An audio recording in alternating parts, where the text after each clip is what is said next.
अस्सलाम वालेकुम जी, कैसे हैं आप सब लोग। आई होप आप सब लोग ठीक ठाक होंगे। जनाब कल जहाँ मैंने व्लॉग ख़त्म किया था ना, शराफत से वहीं से आगे स्टार्ट कर दिया है। तो जैसा कि आप लोगों को याद होगा कि कल हम लोग गए थे शॉपिंग करने के लिए, तो मैंने सोचा कि मैं आप लोगों को दिखा देती हूँ कि क्या लिया और क्या नहीं लिया। तो ये अल्मास से हम लोगों ने फ़्लैट्स लिए थे, मैंने और भाभी ने सेम सेम, क्योंकि ये मामा को पसंद आ गया था। मामा ने कहा नहीं तुम भी यही लो। और मेरे साथ ना पता क्या मसला होता है, मैं हमेशा जो चीज़ें होती हैं ना उन्हीं कलर्स में दोबारा जाके देख, मतलब हर किसी का एक कोई फ़ेवरेट कलर होता है ना। मतलब जैसे कि मेरा ब्लैक मुझे बहुत ज़्यादा पसंद है। मैं शूज़ में ज़्यादातर ना ब्लैक प्रेफर करती हूँ। तो मैं बाहर जाके फिर से वही कलर्स देखने लग जाती हूँ। तो मम्मा कहती कुछ डिफरेंट लिया करो जो तुम्हारे पास पहले ना हो। तो इसलिए फिर मामा ने मुझे वो लाइट वाला कलर लेके दे दिया और ये आप ही ने लिया था। ये भी बहुत ही प्यारा सा कलर है, क्योंकि ये भी हर ड्रेस के साथ चल जाते हैं। जिस तरह के न्यूट्रल से कलर्स होते हैं ना, वो बेसिक से जो कलर्स होते हैं वो हर ड्रेस के साथ चलते हैं। और आप लोग सोच रहे होंगे कि मेरी आवाज़ से लग रहा है कि मैं कुछ खा रही हूँ तो मैं चाय पी रही हूँ और साथ में जो है ना भुने हुए चने खा रही हूँ।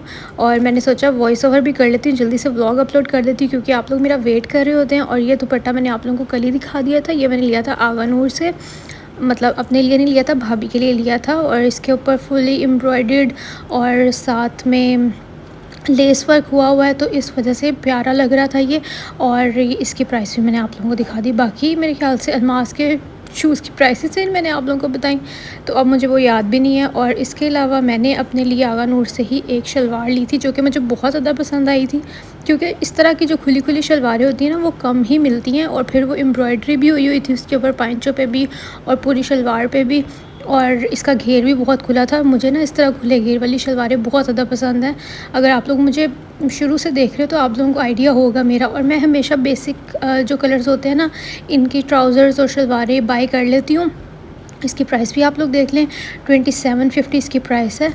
और हाँ, मैं आप लोगों को ये बता रही थी, जो मुझे काफ़ी देर से देखते हैं उनको पता होगा कि मुझे जब भी कोई ऐसी बेसिक कलर में शलवारें या ट्राउज़र्स पसंद आते हैं ना, तो मैं बाय कर लेती हूँ। क्योंकि फिर उसके साथ आप सिर्फ शर्ट्स वगैरह ले लें, यानी कि एक आपकी वार्डरोब में हमेशा ब्लैक वाइट शलवारें और ट्राउज़र्स और स्किन कलर जो होता है ना, ये लाजमी होने चाहिए।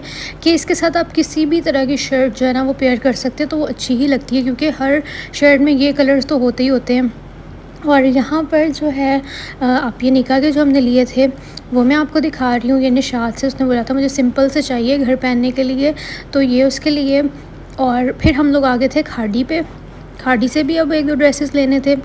और खाड़ी की कलेक्शन इतनी प्यारी आई हुई है ना, मतलब कुछ ऐसे ड्रेसेस हैं जो कि मुझे बहुत ज़्यादा पसंद आए थे और मेरा दिल कर रहा था मैं ले लूँ, लेकिन इतनी ज़्यादा प्राइस थी, बहुत ज़्यादा एक्सपेंसिव इनकी कलेक्शन। और ये जो मैं अभी देख रही हूँ ना, ये इसका ना कपड़ा बहुत प्यारा था, मतलब मलाई टाइप सा। मुझे पता नहीं क्यों इतना सॉफ्ट स्टफ़ मुझे बहुत ज़्यादा पसंद है। और इसके ऊपर डिटेलिंग भी काफ़ी अच्छी हुई थी, जो रामीन मुझे दिखा रही है। और इसकी प्राइस मेरे ख्याल से सिंगल शर्ट की प्राइसेस जो थी ना वो 7,000 थी। लेकिन इसके ऊपर थोड़ा सा सीक्वेंस वर्क और इस टाइप का काम हुआ था, जिसकी वजह से लोगों ने प्राइसेस काफ़ी हाई रखी हुई थी। और इसी में डिफरेंट कलर्स थे। लेकिन हमें ना प्लेन लॉन के ड्रेसेस चाहिए थे, जैसे क्वाड्स होते हैं या फिर टू पीसेस, इस टाइप की हमें कुछ ना चाहिए थे। और मुझे एक बात याद आई, मैंने ना लास्ट वीडियो जो आप लोगों ने देखा ना मेरा व्लॉग, उसके अंदर ना म्यूज़िक मैंने थोड़ा सा चेंज किया था। मैंने कहा चलो कुछ डिफरेंट भी होना चाहिए। कुछ लोग कहते हैं कि अब चेंज करें। और ज़्यादातर को मेरा यही वाला जो व्लॉग के अंदर म्यूज़िक है ना वो पसंद आता है। तो खैर मैंने वो लगा तो दिया। इतने सारे कमेंट्स आए कि प्लीज़ आप अपना वही वाला म्यूज़िक लेके आएँ। तो अभी मैं ये सब कमेंट्स देख ही रही थी, तो मैंने सोचा कि नेक्स्ट व्लॉग से ना मैंने अपना वही पुराना म्यूज़िक लगाया करना। तो तकरीबन व्लॉग अपलोड किए हुए 2 घंटे हुए थे, तो मेल आ गई मुझे कि कॉपीराइट आ गया है जी। वो कॉपीराइटेड म्यूज़िक था, हालांकि उसके नीचे लिखा हुआ था डिस्क्रिप्शन में कि कॉपीराइटेड नहीं है। और ना ही वो जिसका म्यूज़िक था उसकी तरफ से कॉपीराइट था, वो यूट्यूब की तरफ से था। तो फिर मुझे इतना स्ट्रगल करके जो है ना उसको एडिट करके अपलोड वीडियो के अंदर ही, शुरू का आप लोगों ने देखा होगा कि इंट्रो ही नहीं है, मैंने सलाम ही नहीं लिया हुआ, क्योंकि वो मुझे सारा पार्ट कट करना पड़ा, म्यूज़िक उड़ाना पड़ा। मैंने कहा लो जी, जो कमेंट करे थे ना पुराना म्यूज़िक लेके आए, तो उनकी ख्वाहिश पूरी होगी। इसी व्लॉग में वो म्यूज़िक कट गया अच्छा जी, तो यहाँ पर मैं देख रही थी ज्वेलरी का यहाँ पे लगा हुआ था क्वींस। आप लोगों को याद ही होगा कि इन लोगों ने मेरे साथ भी कोलैब किया था। तो अभी ये खाड़ी की कोलैब इनके साथ है। और ये DH है जो वाई ब्लॉक वाला ना इनका स्टोर खाड़ी का, वहाँ पर होते हैं ये। तो आप लोगों को पता ही होगा आजकल कितने ज़्यादा वो ब्रेसलेट्स क्या कहते हैं उनको, मेरे तो ज़हन से निकल गया। परमानेंट ब्रेसलेट जो होते हैं ना वो इन है, तो इनके पास भी वो है, लेकिन मेरे पास जो गोल्ड की ब्रेसलेट है ना वो लगती ही परमानेंट, जैसे कि आपने वो परमानेंट ब्रेसलेट पहनी हुई है। तो मेरा डिज़ाइन उस टाइप का है, तो मैंने अपनी गोल्ड की ब्रेसलेट में ही चार्म्स ऐड करवा लिए थे।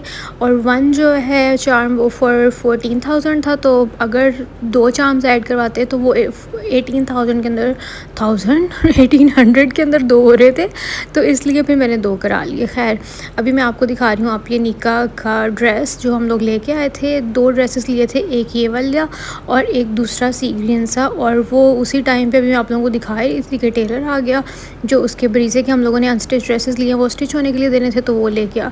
तो खैर वहाँ पे आपको मैंने काउंटर पे दिखाई दिया था, वो बहुत प्यारा लग रहा था। उसके साथ हम लोगों ने वहीं से लॉन का क्रश्ड दुपट्टा होता है ना वो भी ले लिया था उसी कलर में, और बस यही कुछ हम लोगों ने लिया था। इसके ऊपर जो बटन्स की डिटेलिंग थी ना वो बहुत प्यारी लग रही थी, लेकिन उसके बाद आप ही को ये पसंद नहीं आया, तो फिर हम लोगों ने चेंज कराया। तो ये मैं इन चार्म्स की बात करी थी कि मैंने अपनी गोल्ड ब्रेसलेट के साथ ही लगवा लिए। इनमें से जो पिंक वाला है ये मैं उतार के रख लूँगी, दूसरा वाला जो है वो लगा रहने दूँगी, क्योंकि सस्ते मिल रहे थे, तो मतलब एक के साथ दूसरा सस्ता मिल रहा था, इसलिए मैंने 2 करवा लिए थे। और ये नेक्स्ट डे का व्लॉग है। नेक्स्ट डे अभी हम लोग गए थे बाहर, सुबह उठते ही रोटियां लेने, साथ में दूध लेने, क्योंकि सुबह हम लोगों ने जब नाश्ता करना था उसके बाद चाय तो ज़रूरी थी। तो आज बना था घिया और साथ में चिकन। तो खाना शाना खाने के बाद फिर अब यहाँ पे मैं बना रही हूँ चाय। और मुझे पता है कि बहुत से लोगों का चाय देखने के बाद दिल करेगा चाय पीने का और अब तो टाइम भी काफ़ी हो गया है, जिस टाइम तक व्लॉग आता है या आप लोगों ने देखना होता है रात हो जाती है, तो मुझे बताएंगे। फिर भी रात को भी आप लोग पी लेते हैं चाय, मैं अक्सर रात को अवॉइड करती हूँ क्योंकि मुझे फिर नींद नहीं आती है। तो खैर हमारे काम शाम तो हो गए हैं, अब घर के कामों की तरफ आते हैं ज़रा। तो यहाँ पर कपड़े आए थे धुल के, तो बस मैं वही देख रही थी कि किसके कपड़े कहाँ पे रख रहे हैं, और अलग अलग कर रही थी यहाँ पे। फिर मुझे करनी है अपने रूम की डीप क्लीनिंग, क्योंकि जब से मेरे रूम में काम शाम चल रहे थे तब से बस वो ओपरी ओपरी सफाई जिसको कहते हैं ना वो वाली सफाई हो रही थी। आपको पता है हेल्पर्स से तो डीप क्लीनिंग होती नहीं है, वो आपको खुद ही करनी पड़ती है। तो इसलिए मैंने सोचा कि आज जो है ना मुझे और कोई बाहर का काम नहीं करना, इधर उधर के कोई काम नहीं करने, मुझे सिर्फ़ और सिर्फ करनी है डीप क्लीनिंग। क्योंकि अपनी चीज़ों को जब तक आप खुद हिफाजत से नहीं रखते ना, कोई भी हो चाहे वो, जिस तरह आप अपनी चीज़ों की केयर कर सकते हैं ना उस तरह कोई भी नहीं कर सकता। जैसे मैंने आपको पहले बताया था ना कि हम मामा को पहले बोलते होते थे कि आप क्या हेल्पर्स के पीछे पीछे लगी रहती हैं, या वो करके भी जाती हैं फिर भी करती रहती हैं, लेकिन अब समझ आती है कुछ चीज़ें मेरे ख्याल से आपको वक्त ही समझाता है, आपको मतलब पहले नहीं कोई समझा सकता। और ये एहसास मेरे ख्याल से आपको शादी के बाद ही होता है कि जब आपको अपनी चीज़ें खुद से मैनेज करनी पड़ती हैं, और फिर आपको ये होता है कि नहीं आपको कदर होती है चीज़ों की। पहले तक तो आप अपनी लाइफ को, अपनी चीज़ों को, सब चीज़ों को बहुत फॉर ग्रांटेड लेते हैं, लेकिन आहिस्ता आहिस्ता आपके अंदर रिश्तों का, चीज़ों का, सब चीज़ों का जो है ना वो एहसास पैदा होने लग जाता है, और वो मेरे ख्याल से हर किसी को टाइम के साथ साथ ही समझ आती है। तो बस यहाँ पर मैं देख रही थी कि जो साइड टेबल्स है ना उनके ऊपर वो भी बहुत ज़्यादा डस्टी हुए थे, क्योंकि जब काम चल रहा था ना पूरे रूम का, तो हर चीज़ में से आपको पता है कभी कहीं पर ड्रिल करनी है, कभी कहीं पर ड्रिल करनी है, तो तब से प्रॉपरली सफाई नहीं हुई थी। हाँ अपेरेंटली जो ऊपर ऊपर वाली सफाई होती है ना वो होती रहती थी, हेल्पर्स से करवा लेती थी मैं, लेकिन जो खुद आपने एक एक चीज़ उठा के उसको क्लीन करना है ना, और डस्टिंग तो वैसे भी मैं किसी से भी नहीं करवाती हूँ, क्योंकि डस्टिंग मुझे ऐसा लगता है बड़ा ही तसल्ली से करने वाला काम होता है एक एक चीज़ के साथ। अगर आप करवा भी लेते हैं ना डस्टिंग, तो फिर भी वो बस ऊपर ऊपर वाली डस्टिंग होती है जिसका कि कोई फ़ायदा नहीं होता। और वैसे भी ना इतनी ज़्यादा डस्ट आती है, इतनी ज़्यादा डस्ट आती है कि अगर आपने सफाई की भी है ना, लेकिन फिर भी 2-3 दिन के बाद ऐसे लग रहा होता है कि जैसे आपने कभी सदियों से सफाई नहीं की है। और ख़ास तौर पे मिरर्स के ऊपर, या फिर ये जो ग्लास है ना, जैसे अभी इस वॉच ऑर्गेनाइज़र के ऊपर ग्लास है, या कोई भी ब्लैक कलर की चीज़ है, उसके ऊपर जब डस्ट पार्टिकल्स नज़र आते हैं तो ऐसा लगता है बहुत ही कोई फूहड़ इंसान का कमरा है और कभी सफाई हुई ही नहीं है, जितनी मर्ज़ी कर लो। तो खैर आप लोगों को साथ साथ जो है ना हर चीज़ को मेंटेन करना ही पड़ता है, और एक मेरा बस अब ये काम रह गया, बाकी तो अल्हम्दुलिल्लाह काफ़ी हद तक चीज़ों को मैं अपने हिसाब से कर चुकी हूँ। लेकिन अब इनके ऊपर जो शीशे रखवाने हैं ना मुझे, एक ड्रेसर के ऊपर और साइड टेबल्स के ऊपर, ये काम मेरा रह गया है, क्योंकि फिर वो ज़रा अच्छी से प्रोटेक्शन हो जाती है चीज़ों की। अभी फ़िलहाल मैंने जो प्लास्टिक शीट्स बिछाई हुई हैं ना, इनके साथ भी स्क्रैचेस वगैरह तो नहीं आते हैं, लेकिन ये है कि जो ग्लास की बात है वो एक अलग बात है, उससे ज़रा लुक भी ज़्यादा निकलती है। खैर कोई बात नहीं, आहिस्ता-आहिस्ता सब काम ही हो जाएँगे, क्योंकि मैं इस तरह की हूँ ना कि मैं अगर कोई काम सोच लेती हूँ ना, फिर मैं उसको अपने ऊपर सवार कर लेती हूँ कि नहीं मुझे ये काम करना ही करना है या अभी करना है। तो मेरे साथ ये इशू है। लेकिन आहिस्ता-आहिस्ता ना मैं अपने अंदर ये हैबिट डेवलप करने की कोशिश कर रही हूँ कि नहीं, हर काम ज़रूरी नहीं है कि फ़ौरन हो या जैसा आपने सोचा वैसा ही हो जाए।